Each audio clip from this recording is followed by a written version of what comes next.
یا مہدی ادرکنا یا مہدی ادرکنا.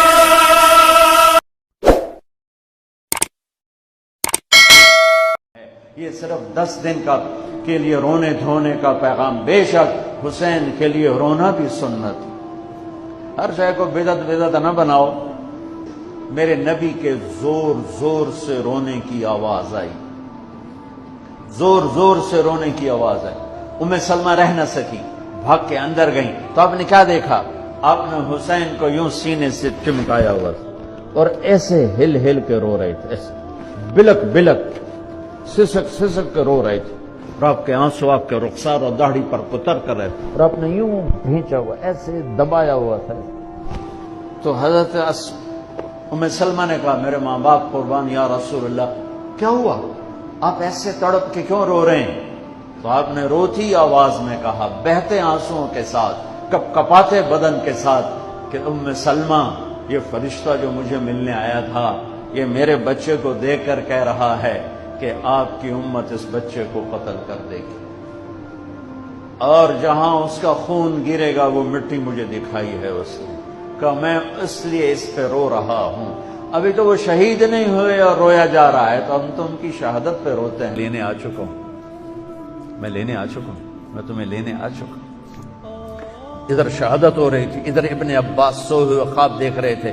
میرے نبی کے ہاتھ میں بوتل تھی اور اس میں خون تھا, اور وہ زمین سے اور خون اٹھا کے ڈال رہے ہیں. وہ پوچھتے ہیں, یا رسول اللہ یہ کیا ہے, یہ کیا ہے؟ آپ نے فرمایا یہ حسین اور اس کے ساتھیوں کا خون ہے, میں جمع کر رہا ہوں, قیامت کے دن میں ان کا وکیل بنوں گا. تو میرے بھائی بہنوں, میں کبھی بھی یہ کہانی پوری نہیں سنا سکا, میرا ضبط ٹوٹا. بہت ساری چیزیں ماضی کی نسبت روشن ہوتی جا رہی ہیں.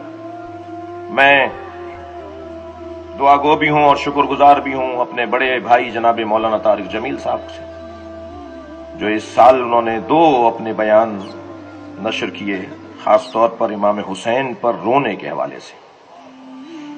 وہ حدیثیں انہوں نے پڑھ کر سنائیں کہ جس میں امام حسین پہ رونا سنت پیغمبر قرار دیا ہے.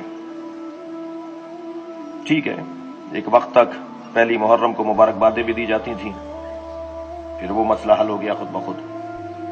تو الجھے نہیں, آپ اپنا کام جاری رکھیے, آپ اپنا کام کیے جائیے.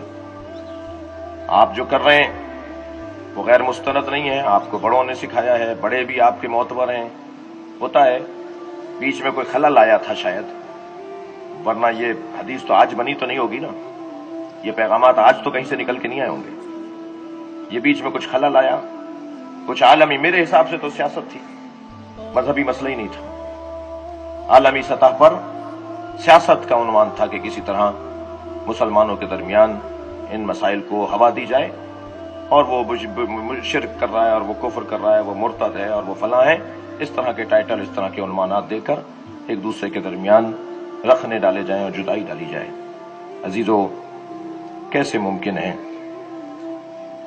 کہ حضرت ام سلمہ ام المومنین رضی اللہ تعالی عنہا, ان کی خواب میں آ کر عصر عاشور وہاں حسین ذبح ہو رہے ہیں کربلا کے میدان میں.